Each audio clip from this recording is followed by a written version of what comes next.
Hey, welcome to the show. This is A.L. Johnson with Elevating Men, and here we are for part two of our fatherhood series, where we're going to be talking about everything fatherhood, from discipline to co-parenting to everything in between. If you missed the show last week, you definitely want to go ahead and visit our YouTube channel at Elevating Men so that you can catch up on that series. It was a very great conversation. Before we get started on this one, I do want to introduce the panel real quick. And to my right, I've got Mr. Andrew Boykin from Dinner and Dialogue. Next to him, we got Mike Patton, the Fit Pastor. We missed you for the last week, bro. I'm here now, bro. Yes, sir. Yes, sir. Below him, we've got Lojo Speaks. I know you're familiar with that face. And then we have a special guest that's never been on Elevating Men before, so we want to welcome him, Pastor Michael Brooks. How you doing this evening? Doing good. Good evening, everybody.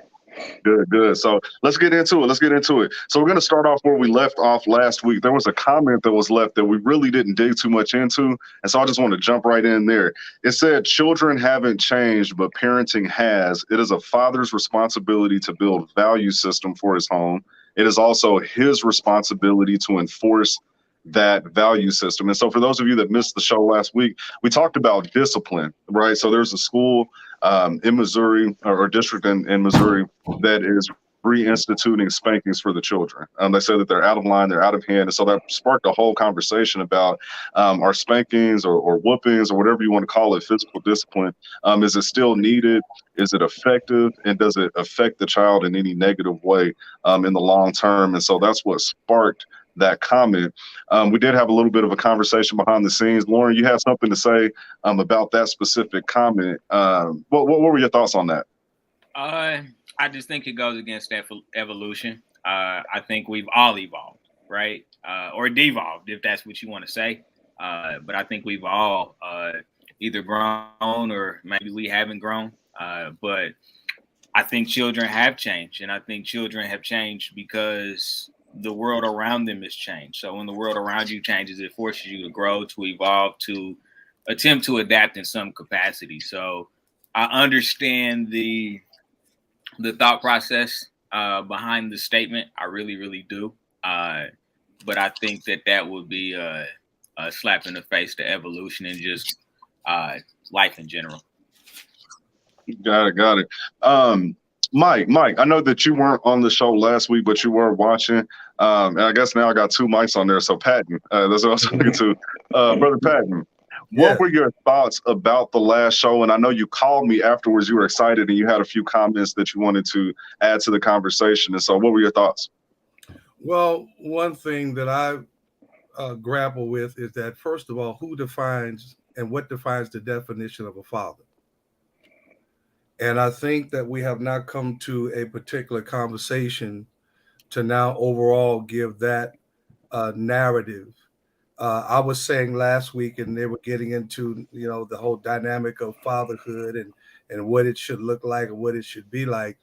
And I came from a home in which now I was adopted, and so now the connection between my parents were a lot different, because I believe that a mother and father who the seed comes in the mother's birthing the child for 9 months. It has a relationship with that child before that child gets here. And I'm not saying adopted parents aren't good. I'm not saying that. But I'm saying I believe that there's a disconnect, and there's not a connecting point from a spiritual, biological way with that child. And so I noticed how my mother, which I love so dearly, and they're gone, God rest their souls, but there just wasn't that love and that touch and that Google type of Googie type of love, puppy love, child love that I saw. And I had a lot to do with the fact that they were older. My dad was 39, my mother was 34, and they came from very distant era, in which the area in which I was raised in the 60s and 70s, it was a evolution. There was a change in culture. And so it was very difficult for them now to get into the culture in which I was, and I tried to get them to, but I didn't get the hugs. I didn't get the handheld type situations. And they basically raised me off of protocol and principle, but I didn't see the passion so far as the loving, caring that I wanted. I wanted that type of point that they just didn't have in them to give, again, by why they were raised, but there was no interaction between my mother and I. I was born from a rape. And so I don't know if that had anything, to do with it, but I know they did the very best that they could. But I just didn't have that interaction. And so what about those people like myself who were born and were raised in an area in which now nobody looked like them? Nobody looked like me until I saw my first daughter. Taby was born in February 8, 1984. And it was hard to connect when I saw other kids, that looked like their parents. So I acted out in a different type of way, And so how do we as parents now who adopt children, how now do we bring in that mother and that fatherhood? And then what happens to the child in the aftermath? Man, that's interesting, and that's a unique life experience for sure, for sure. One thing that I would say is, I know it's not exactly the same, but when it comes to, say, dating a woman that has children, you're kind of in that same situation where there isn't that biology that ties you together. You don't look alike. You don't have the same family history. But through that, you still have to find a way to create that love and that bond and that relationship that's needed for the child. Have any of you, let me ask real quick, have any of you been in a co-parenting situation? I know at least one of you have, but anyone else? Co-parents.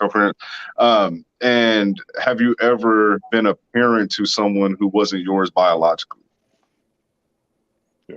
That's okay. So when it comes to that, I'll ask you, Pastor Brooks, just based off of what Mike said, how do you create that bond and that love for a child where you don't have that biological connection? Did you find that to be something that was difficult, or is it natural to you? What are your thoughts there? Well, for me, I think it was pretty easy because my oldest son was only 1 year old when me and his mother got together. So he never knew his biological father. Met him later on in life. But I think the important thing is that the parents have an agreement on what the discipline is going to be or what the culture is going to be. I understand the saying that it needs to be the man, but I think that if we're together, we need to agree. And there were times, again, when it comes to discipline, we did but heads because I was from the old school too, and so there were times that we had to sit down and come to a common ground on that. But he was one of the biggest blessings of my life. And and to this day, there was no stepdad or stepson. That's my son, and I'm his father. And so that's just the environment that we created for him for safety. And so he would have some belonging and change his name. So all his last name wasn't Brooks at the time. Once we got married, we agreed to change his name, and so he became my son, and I treated him just like he was my biological son. It's beautiful. It's beautiful. Mike, you wanted to add something? Yeah, but see, I believe, and correct me if I'm wrong, Pastor, the only way that could have happened is you have had to have had good communication between he and your son. Mm-hmm. And he the same with him. You had to spend time with him. No doubt. Now nurture him into now things he did not know that he became a part of you. And see, the problem that I dealt with is that my parents were they didn't want to do anything wrong. They were so pious, and to a point, I never saw them do anything real. If I may say this, you and your wife probably went out, they saw you interact in a relationship. Mine was very, very careful and mindful not to kiss in front of me, or they didn't hold hands or go out on dates. And so I didn't see the normal interaction and the communication. Let me ask you this, Mike. So how do you feel that affected you when it came to your parenting and your romantic relationships, having not seen that? Because I wanted to see what I saw on TV. I wanted to see people kiss. I saw it on TV. I saw it on different sitcoms and things like that I saw. I said, how come they never go out to the movies? How come they never go? And so Daddy was a deacon. And so far as I'm concerned, my father could have been one of the 12 and 13 apostles, You know, he was just too good to be true. You know, they did everything the right way. We sat at the table a certain way. We talked about Watergate. We talked about Nixon. We talked about Ford. We talked about church issues. We did not talk about average everyday life. I would beg to say that Pastor Brooks probably interacted him with everyday stuff. That makes sense. That makes sense. Lauren, you had something you wanted to add? Mike, I wanted to ask you a question, just for context. At what age did you get adopted? When I was 6 months. Let me tell you what happened. Okay. Is that there were two people that were supposed to have adopted me, and they were on their way to adopt me. My parents, Blanche and John Patton, they were second in line. So they were on their way the first to get me. On their way, they got hit and killed by a train. And so I was the next in line. And so I have baby pictures that I got my mother's outline for what to do when the baby comes home. I got everything with me. I got my adopted parents, the McClellan's and the Stinsons, who now did the ceremony to have them as my my godparents, and all of that. I got pictures of that today. And so that's how old I was. I was 6 months old. Okay. Let me I was ask you asking for context. I was asking for context just because I was wondering if you were older, just because I know that, like with my daughter and my wife, my daughter, of course, was born before I met my wife. And so she was kind of already there. But it took some time for my wife to build that connection. And I think it is a little bit different for women because they actually carry the baby. So there's even a different emotional connection and a different emotional bond tied between a carrying mother and the carrying child. But I mean, you know, and like Pastor Brooks said, I think that the communication between the parents is super vital. You know, like I had to make sure that my daughter wasn't ostracized. You know, she wasn't that other kid in the family when my wife and I started having children. You know, I made sure that she was just important as the others, basically in that context. Yeah, that's important, and that's something. Actually, on our next show, we're going to be really digging deep into co-parenting. We have a couple ladies that will be joining us, so we can get a feminine perspective on that as well. But one of the questions that I have for you, Mike. So, being that you were adopted, when did you find out? Did you know that as a young child, or was that something that you found out as a teenager, or when did you actually find out? I was about 7 years old. I was in the second grade, and Mama sat down and she had the documents, and then she shared with me some of the specifics. And the mother did not want me to know her name and she did not want to be adopted because she didn't believe in abortion. And so I have a sister that was born in 1959. My birth mother was 16 when she had her. And so this guy came down from Camp Pendleton, not Camp Pendleton, from the naval base. I think it's Pendleton or something like that. Anyway, in Los Angeles, and they had whatever happened, and I heard it was something that was forced, and those type of things. And then the other thing I wanted to say too, in addition to what Lauren was saying, is that I had nobody to talk to. I had no brothers and sisters, so I was the only child.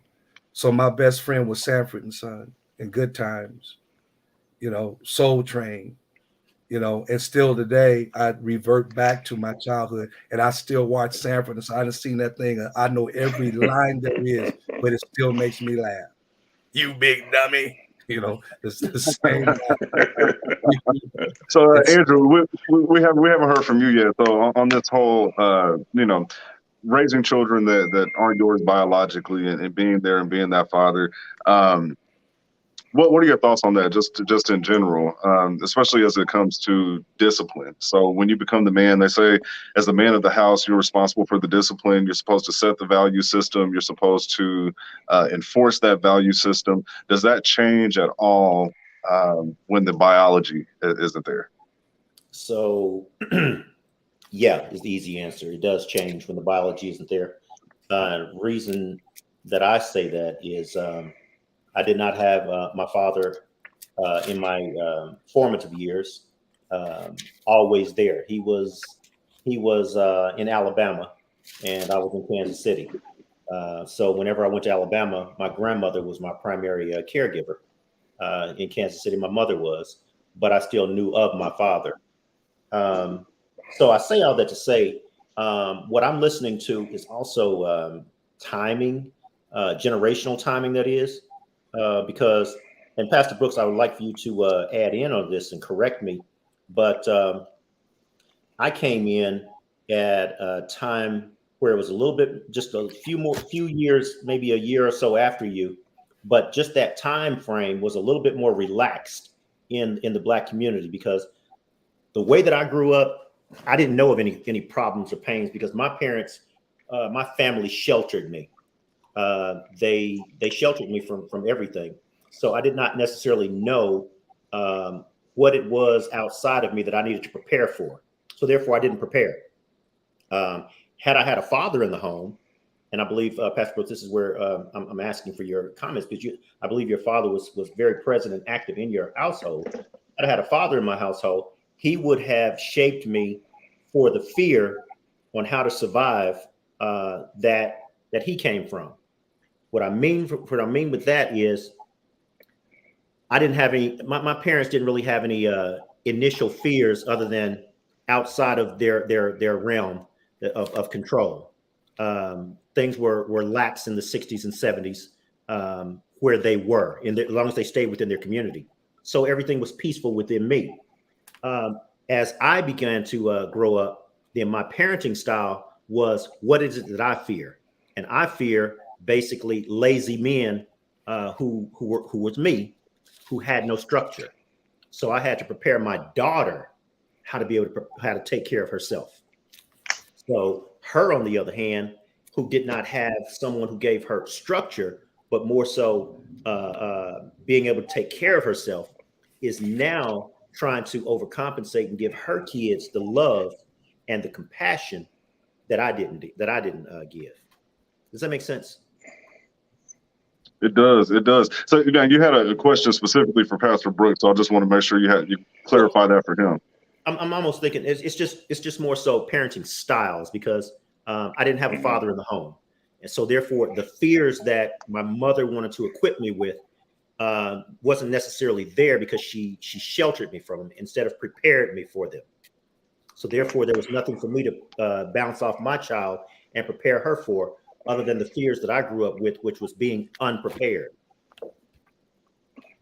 Well, and I think, to respond to that, I think you can do the same thing whether it's one parent or two parents in the household, because I think part of the generation that raised us, they didn't talk about, a lot of them didn't talk about critical things. They didn't talk about things that hurt them. They didn't talk about things that they were scared of. Mm-hmm. And so I'm one of 7 kids, so there was mother and father, so there were 9 of us in the household. So my father's main responsibility was being a provider. What I remember about my father is he worked hard. He worked at the same job for 37 years and never called in sick and was never late. He provided for the family, and when he got off of that job, he had other side jobs. He was a handyman. He could fix cars. He could build your house. He could rewire your house. He could fix TVs. We had our first color TV because he was working on them, and so he worked, and so he wasn't really actively involved in our day-to-day lives, because by the time he got home from work, he was going to a second job and then going to bed to get up at 5 to be at his main job. And so my mother was the primary caregiver, and she was the disciplinarian. I remember getting one whooping from my father growing up, and that's all it took. All I needed was one. So after that, all my mother had to do was say, "I'm going to tell your father," and that would straighten the whole house up, straighten up the whole house. So again, I think I would caution us not to be too general about the conversation, because I think in every household things are going to happen differently. And whether it's a single parent household, whether it's 2 married couples, whether it's 2 biracial couples, whether it's a mixed family, I think the households themselves have to figure out what works and what works well. But I do think we've gone through enough trauma to where we should be better off now because we've learned some lessons in the past, and we learned some tools that can keep us from making the same mistakes that some of our parents and grandparents made, simply because they were doing the best they could. That's not a slight against them. I think they were doing the best they could. But now that we know better about emotional intelligence, about mental intelligence, and actually knowing what kids need other than a roof over their head and food on the table, although that's a basic need, there's some other emotional things I think we missed out on because our parents had to be tough. They couldn't show weakness. They had to show this show of force. And a lot of times, again, like Andrew was saying, didn't prepare us for some of the things we're going to face outside. And I'll share this one last thing. What messed me up when I got married the first time, if we keep this conversation going, I'll tell you how many times it's been. But what messed me up the first time is throughout my entire 18, 19 years living in my mother and brother's house, I never saw them argue, never saw them have a disagreement. If there was a conversation need to be had, they had it behind closed doors. If a decision need to be made, they had it behind closed doors. So when I get married, I'm thinking, ain't gonna be no arguing, ain't gonna be no. When I say something, it just happens. That's what happened in my house. The man in the house says what he's gonna say, and well, y'all know as well as I do that it didn't happen that way. So, so the fact, I think just the opposite. I think seeing trauma can traumatize you, but I also think not seeing the reality of relationships and that relationships aren't always easy selling was a little damaging as well. That's a good point. That's a good point. I heard all of you all use the same word or a variation of the word sheltered and it having some sort of negative effect. I heard that from you, Mike.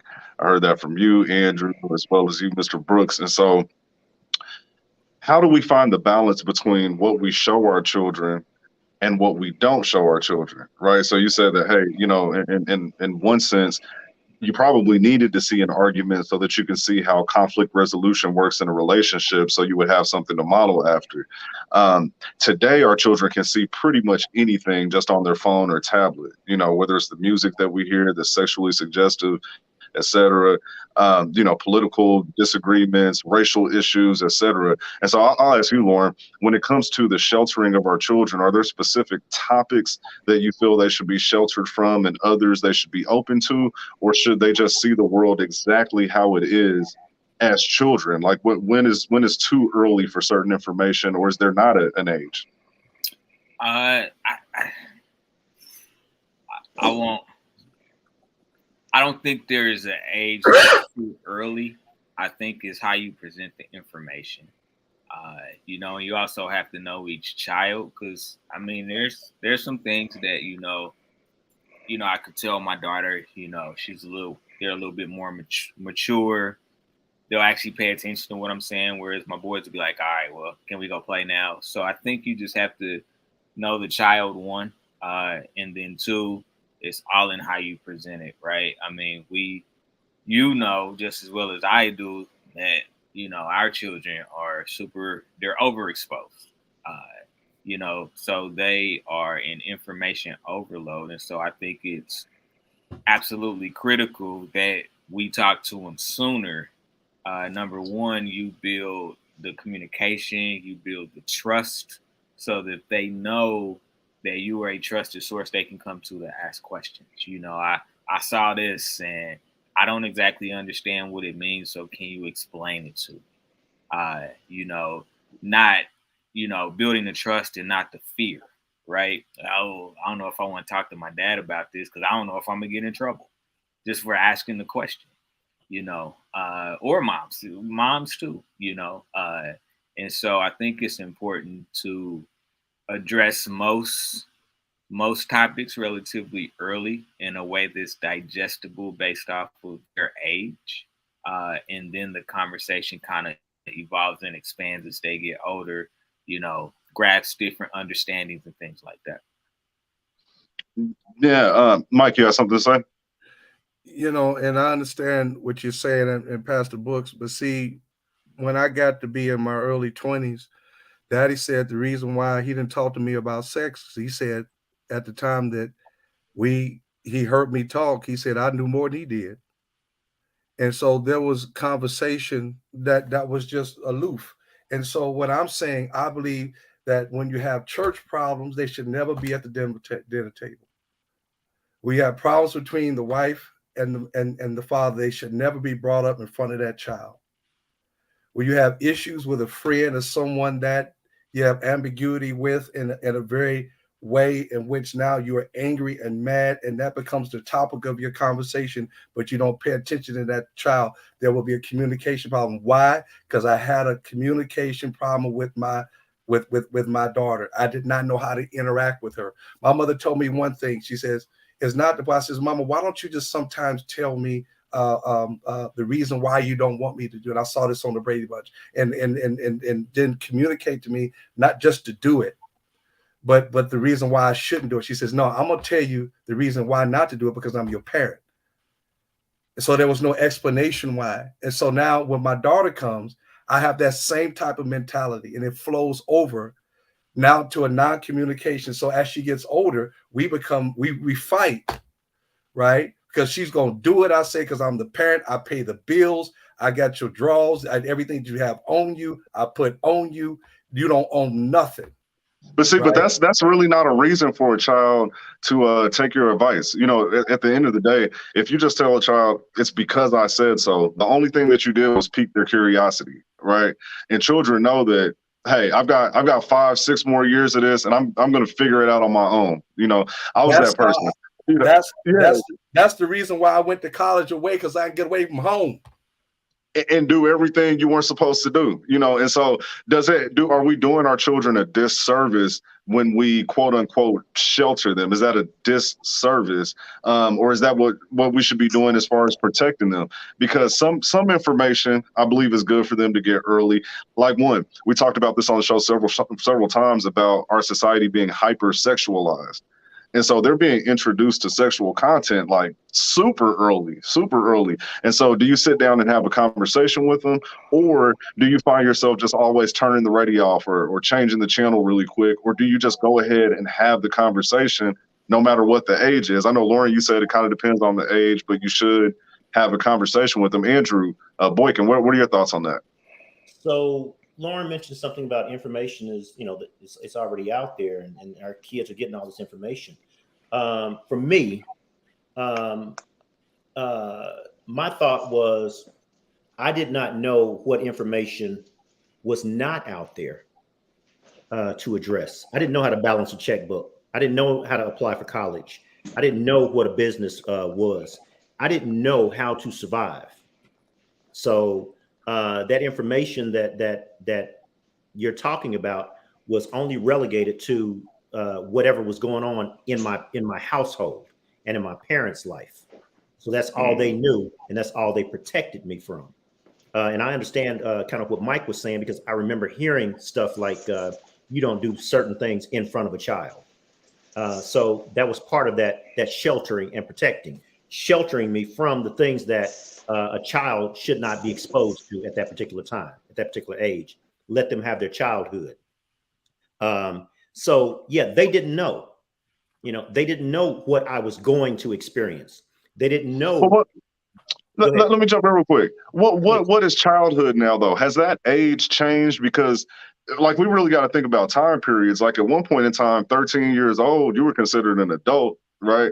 And now it's 18. Now the exposure that you have, there's 12, 13, 14-year-olds who have adult mentalities. And so how do we define adult in this day and age? What's that?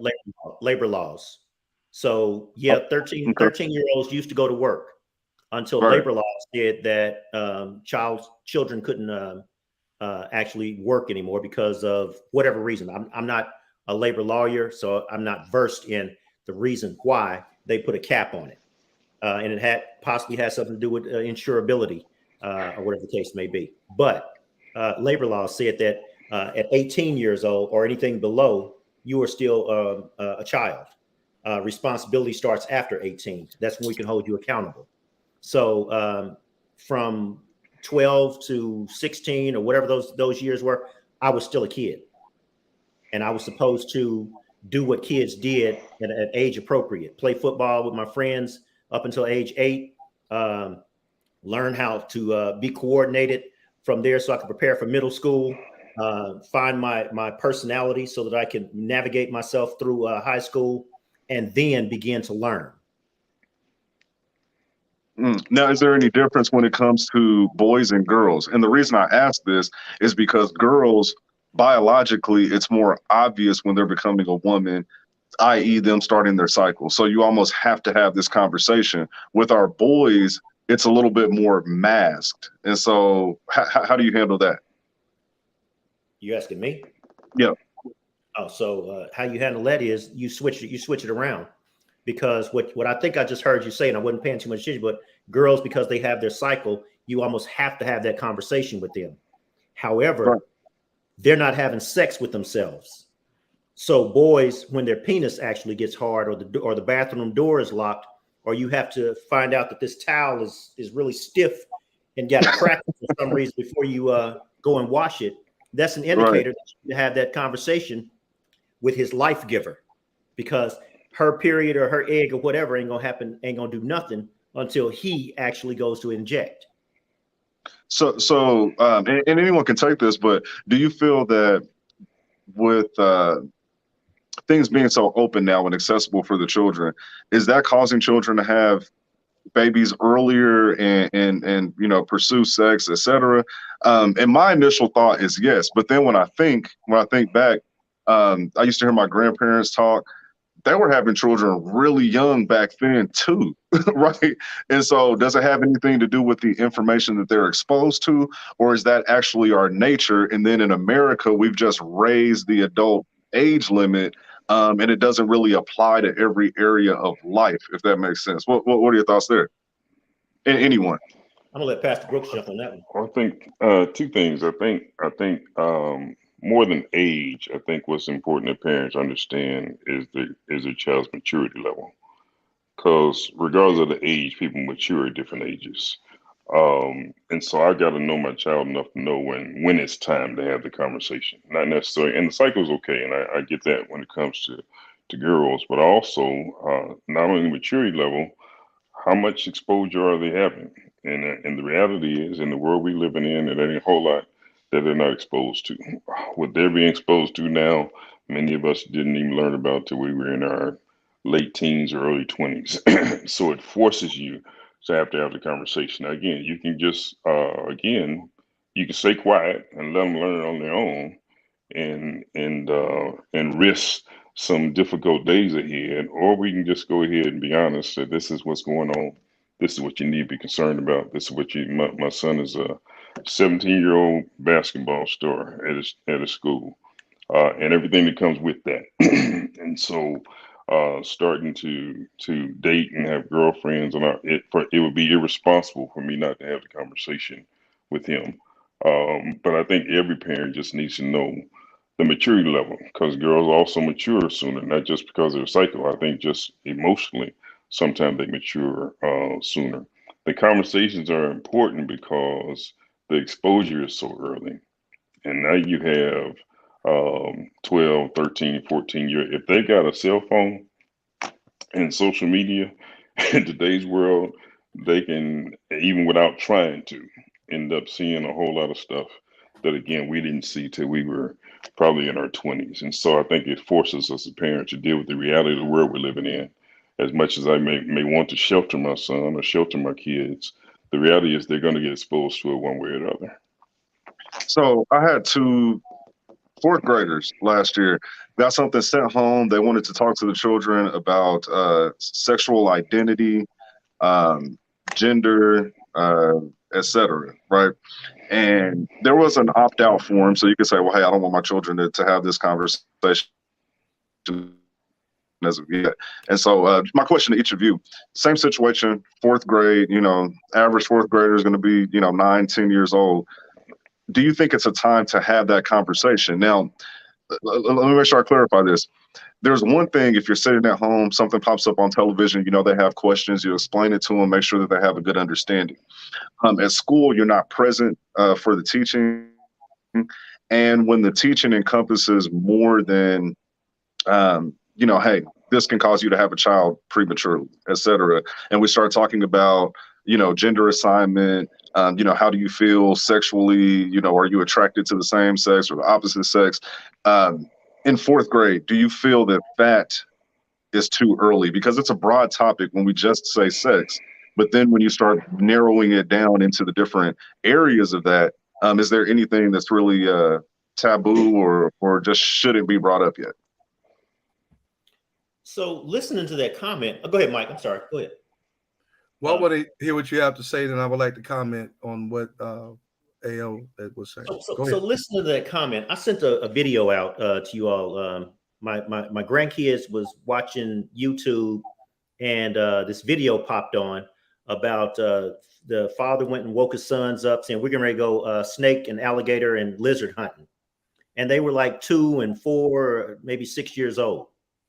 What he was doing was he was controlling their narrative. He was controlling their television time because they were out on a skiff, on a boat, going through the Everglades. So there was no electricity on that boat. What he was doing, he was teaching them how to spear fish at that age. Now, did they know how to fully spear fish and support themselves? No, but they were being exposed to it. So basically, after that whole day, they're now tired. They're now going to have dinner or whatever the case may be. They're going to cut up what they hunted for. They're going to learn some stuff that cartoons never taught me. And unfortunately, I'm still not going to know how to survive until I go through the military and find out there's a whole lot of things that I don't know.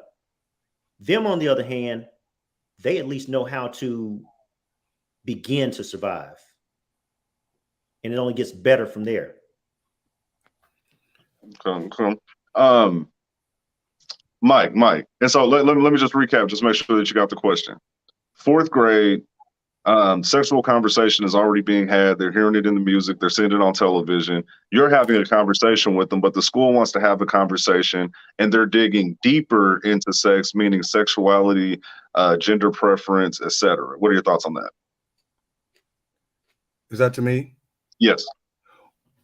Well, I tend to think a little bit different than what AB had said, because I believe at this particular time, I don't have to ask my parents. I got my information on my phone.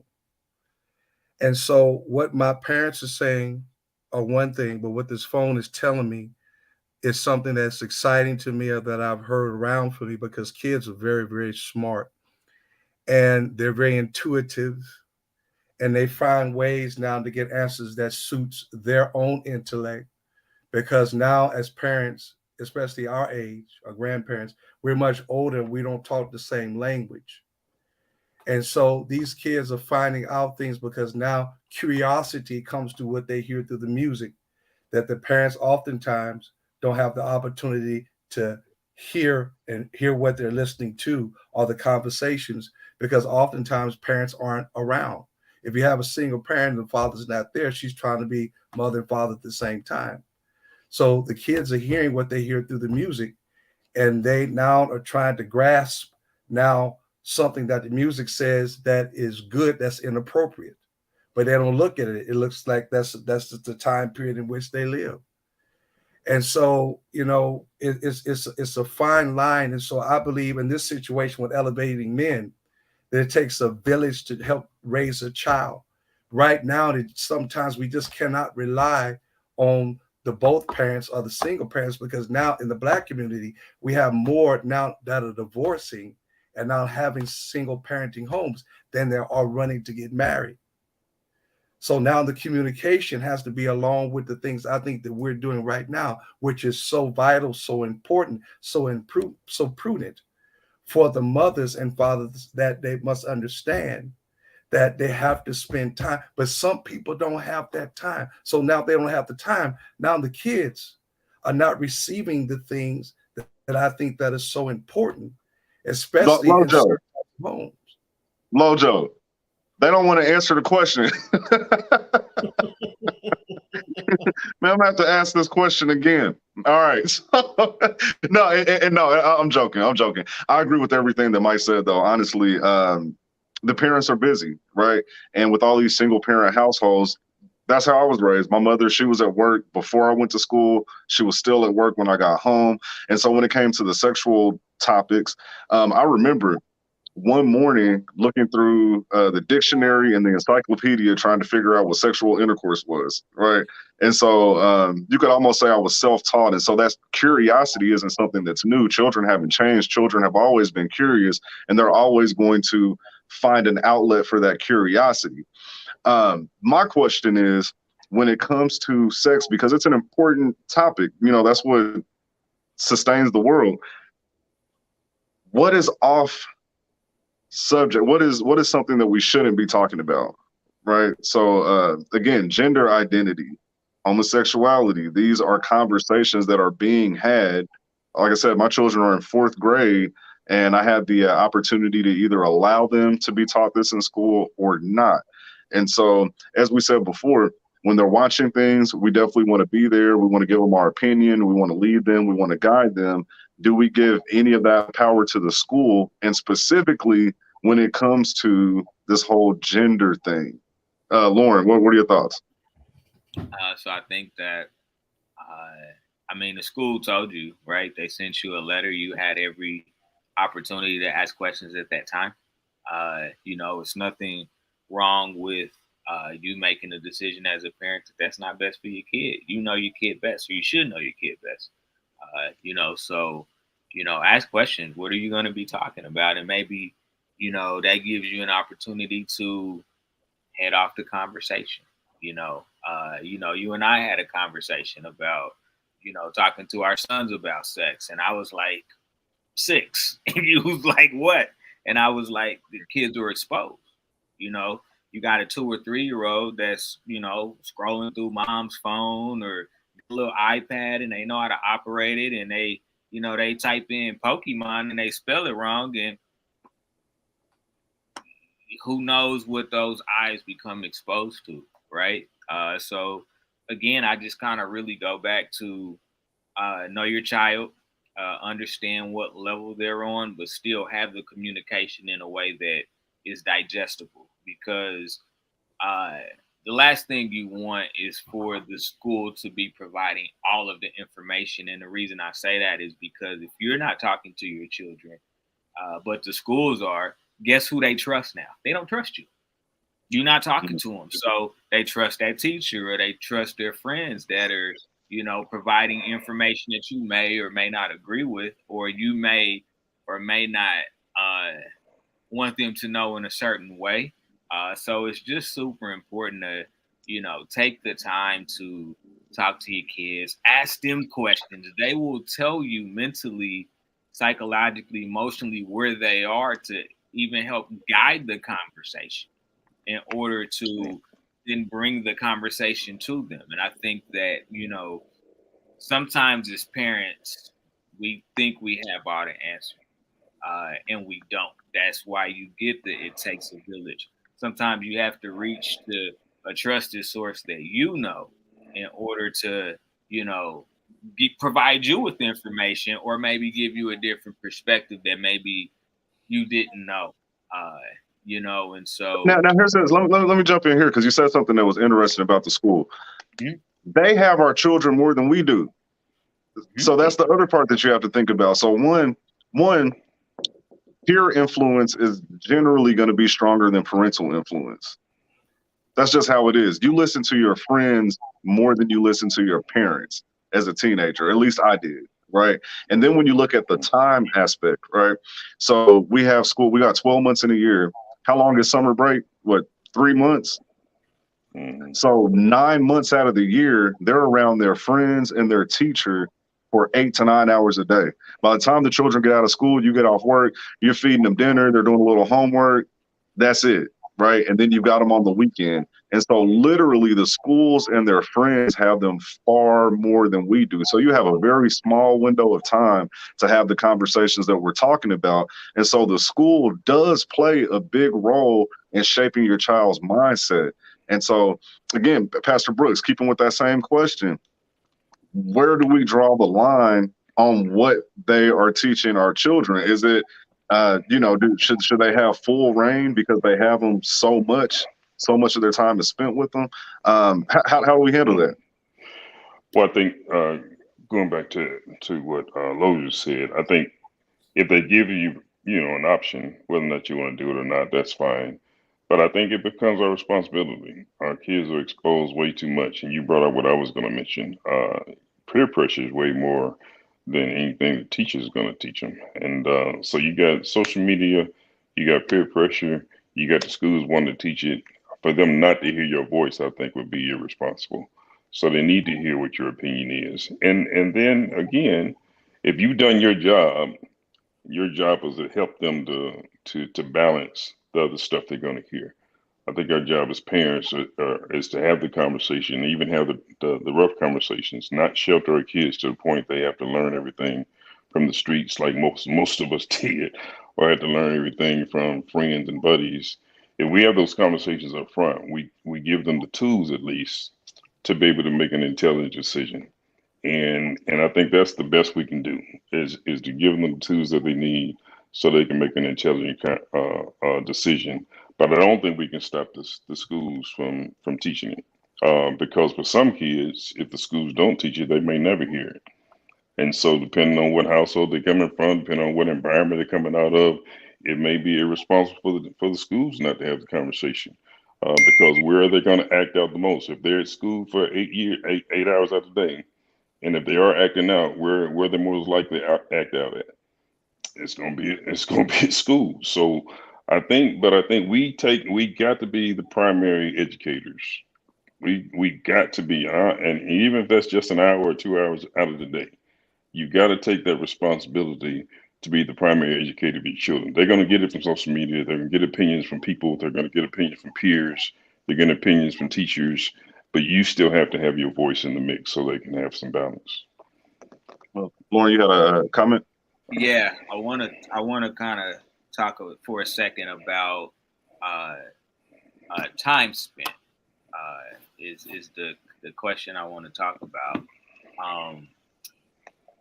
Before our kids go to school, our kids are in our homes, right? Those first, 4 or 5 years before they even go off to school, they're in our homes. That's our opportunity to start to build that trust factor before they even go off to kindergarten. We're already imparting our stance on things, the way we think and the way we, want to pass that along to our children. So although the teachers do have our kids for a lot of time, once they start, those formative years, your impact is still really, really strong. Even when the teachers got the kids all the time, if you've done it right, you've already built that trust factor, right? So yeah, they going and they learning in school, but your kids are still going to hang on to the words that you say as a parent. They're still you have so much more impact than you really know that you have in a lot of cases. And so I don't want that to kind of get lost in the sauce that, because they have them for more time, that they have more impact. Because I don't believe that. I still believe that they are going to hang on your every words. And that's why it's so important to set that example. I'm not trying to push my kids out of the room when we're having conversation about politics. Come learn something. Come learn how your dad thinks. I know I never knew until I was in my 30s, I think, what political party my dad even connected to, and different things like that. And so, no, it's direly important that we understand as parents our true impact. And even when somebody else has our kids, trust me when I say our kids are thinking about, okay, but what did dad say, or what did mom say, or whatever. So our impact is still extremely, extremely strong.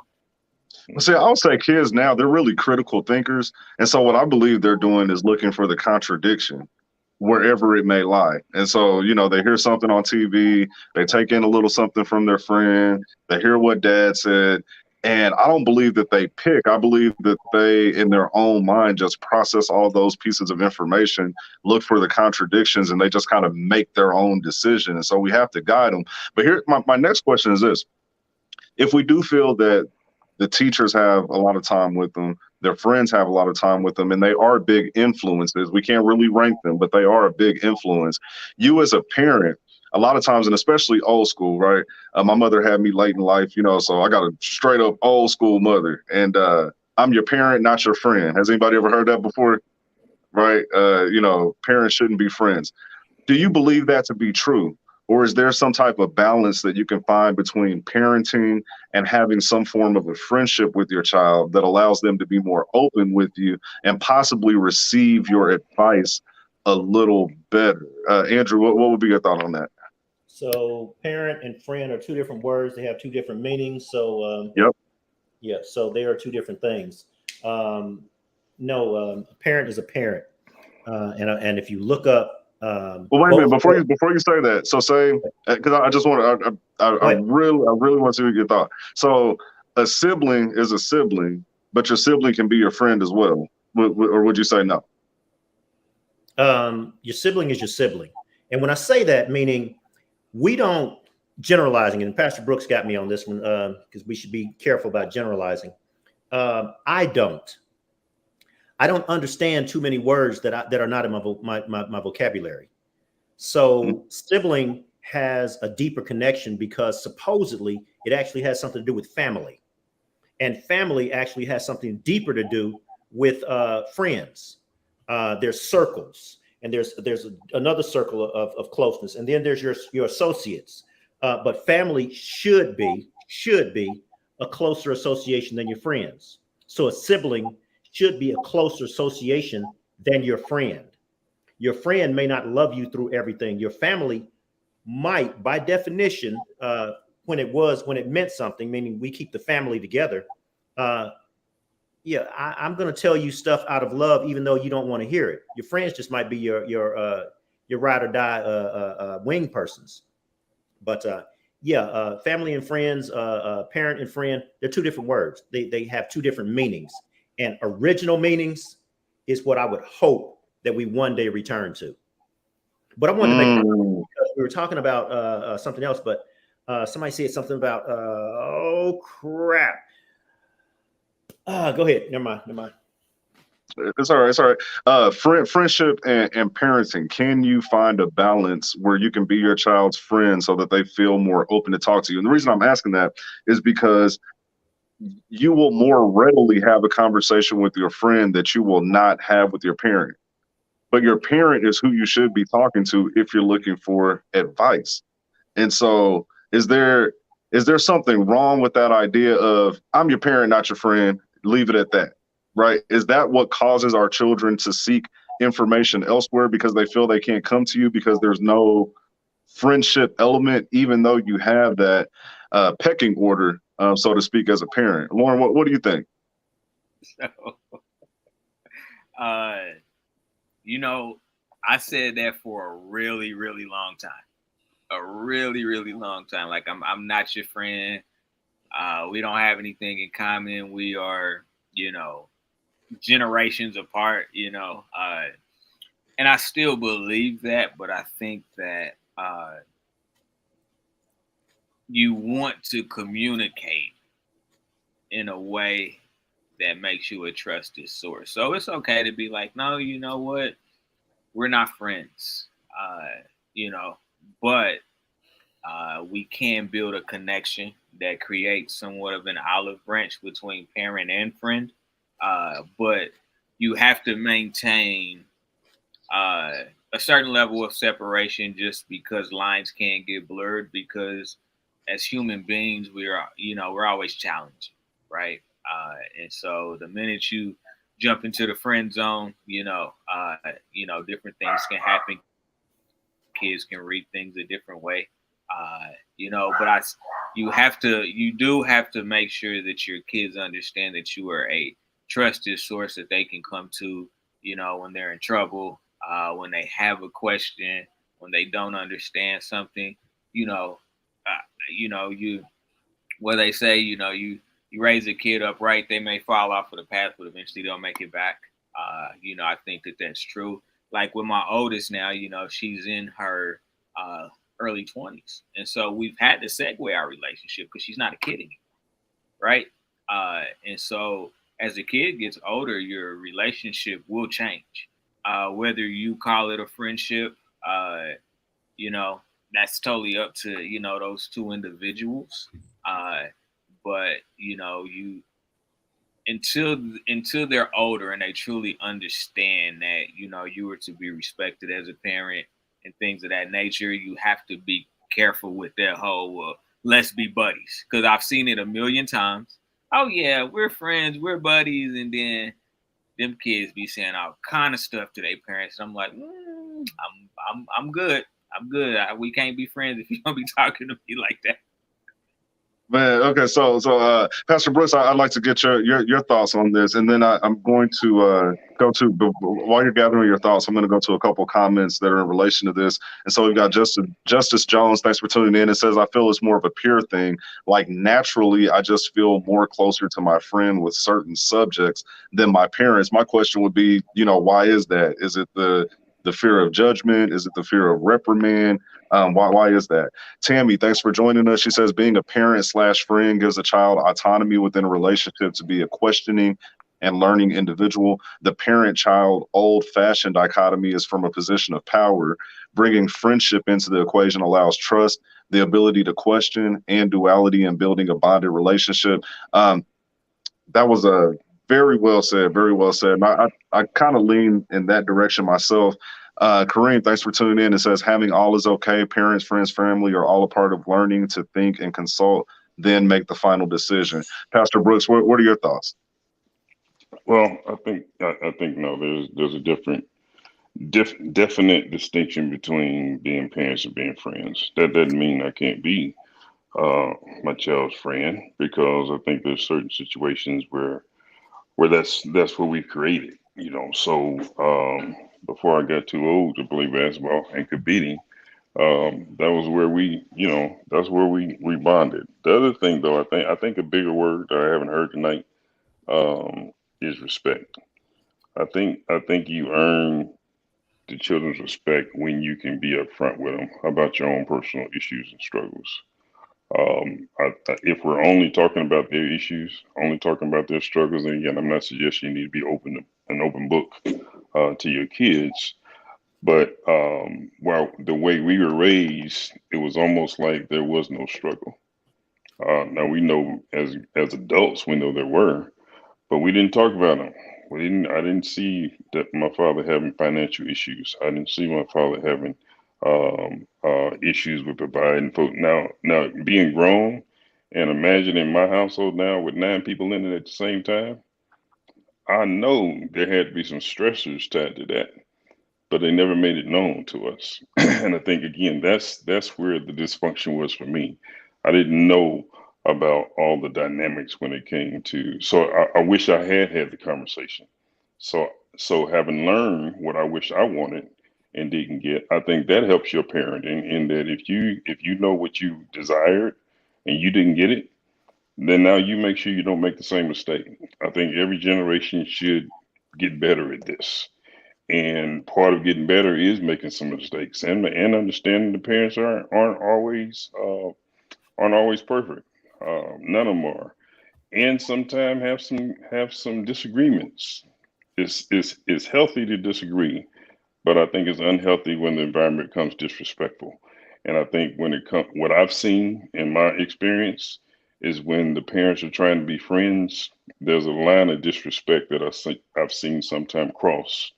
That's hard for me to see, because no matter how close we get, I'm still going to be the parent. And in some situations, what I say just needs to go. And you may not understand it right now, but this is how it's going to go. And we can have a conversation about it. But if we argue and get to the point that we disagree, that line of respect it just can't be crossed. And I think we blur the line when we're trying to be a friend rather than being a parent. Appreciate that. Appreciate that. Justice Jones, she elaborated on her comment. She said, definitely fear and reprimand is basically why children will be more open with their friends than their parents. I think as a child, though, you don't realize how open your parent can be for some. My dad is young, so he's a little more cool, and certain conversations I can have with him, but I see that now more as an adult than I did as a child. Granted, my dad was 16 when he had me, so he's grown in his communication and how to. Very, very good comment. Appreciate that. Justice, who put my business out in the street?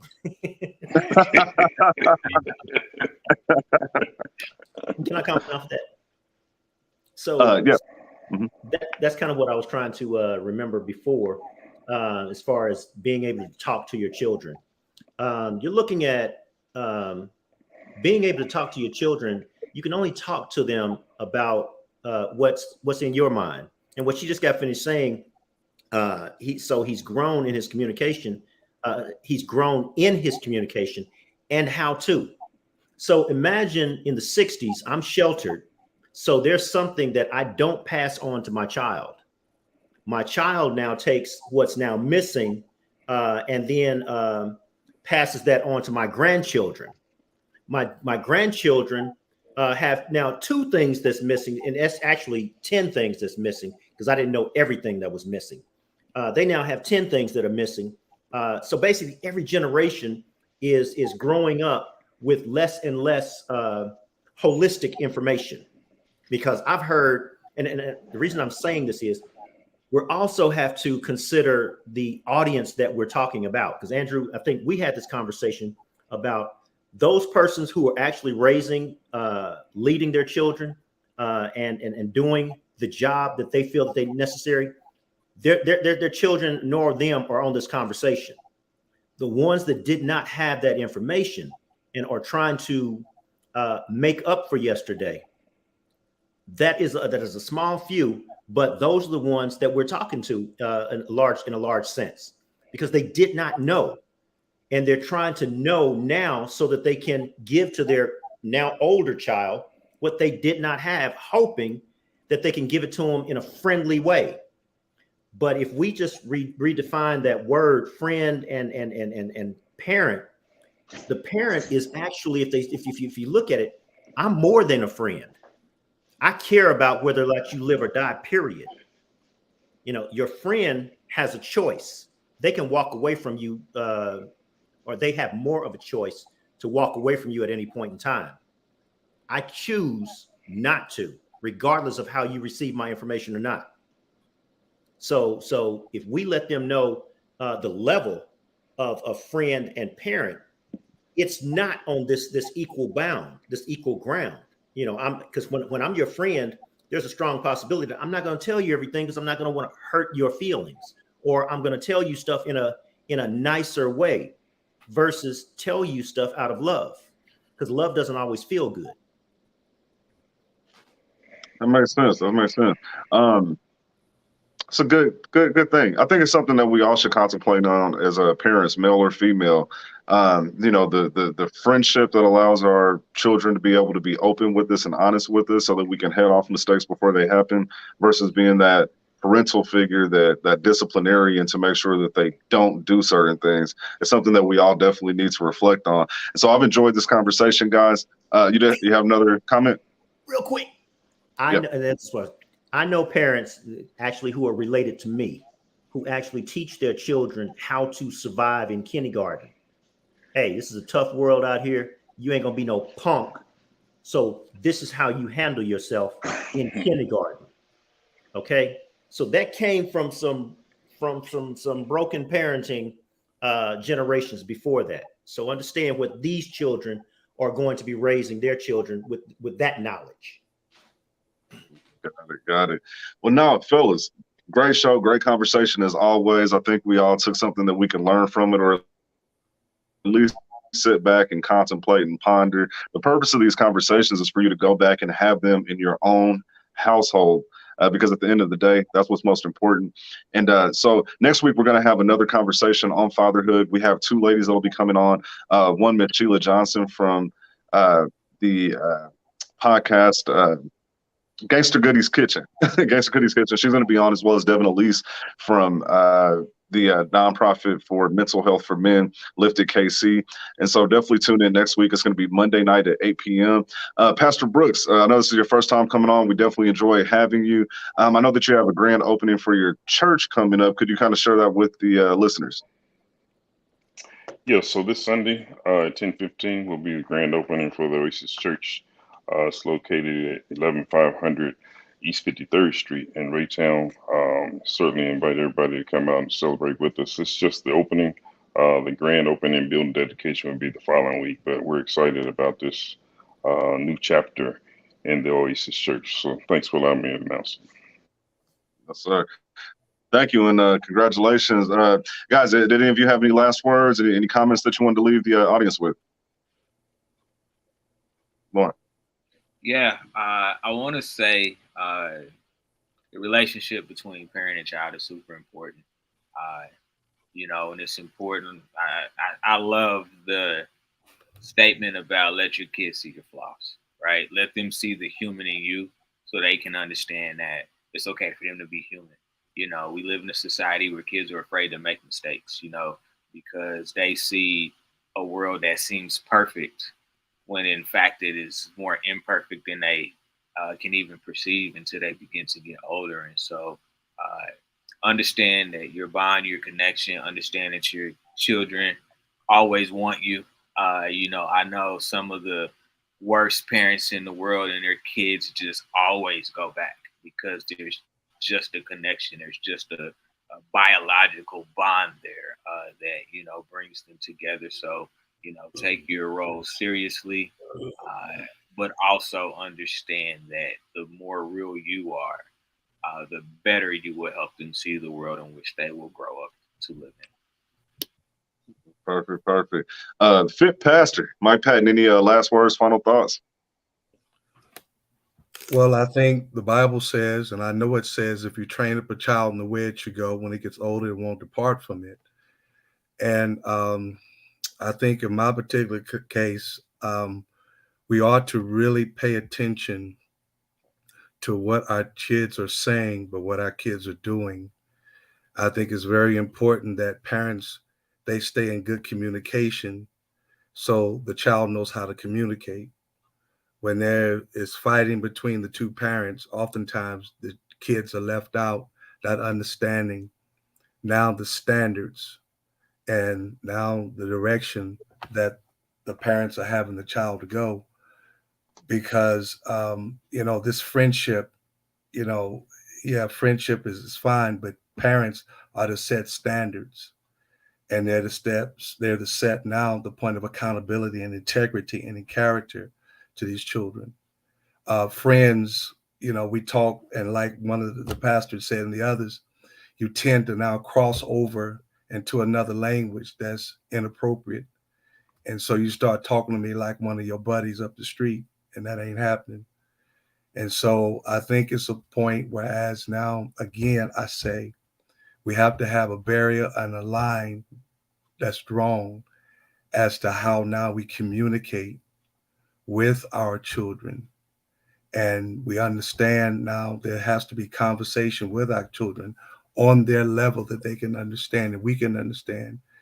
And so I think this is so important for us to think about conversation, how we act in front of them, and how they perceive us. And it's not always going to be right because parenting is not perfect, but communication is so important. Thank you. Appreciate that. AB, did you have any final words or did you get it all out?